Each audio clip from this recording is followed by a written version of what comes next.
આજે માલપુર ખાતે આભાર દર્શન કાર્યક્રમમાં સૌ કાર્યકર્તાઓનો આભાર માનવા આવ્યા છીએ। કેન્દ્રમાં એનડીએ સરકાર, એમાં આપણા માન્ય વડાપ્રધાન શ્રી મોદી સાહેબે ત્રીજી વાર શપથ લીધા છે। જનતાનો પ્રેમ અને આશીર્વાદના કારણે આજે શક્ય બન્યું છે કે કેન્દ્રમાં મોદી સાહેબે ત્રીજી વાર શપથ ગ્રહણ કર્યું અને એનડીએની સરકારમાં આવનારા સમયમાં ખૂબ સારા કલ્યાણકારી કાર્યો થાય, યોજનાઓ આવે અને જનતા એનો લાભ લે।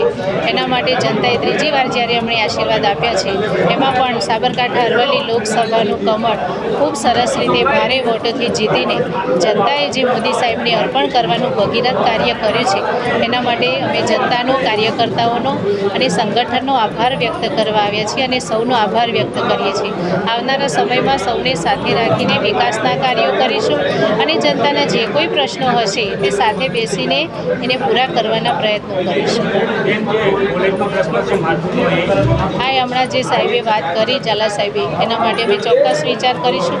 જે કોઈ પ્રશ્નો હશે એ સાથે બેસીને અમે પૂરા કરવાના પ્રયત્નો કરીશું।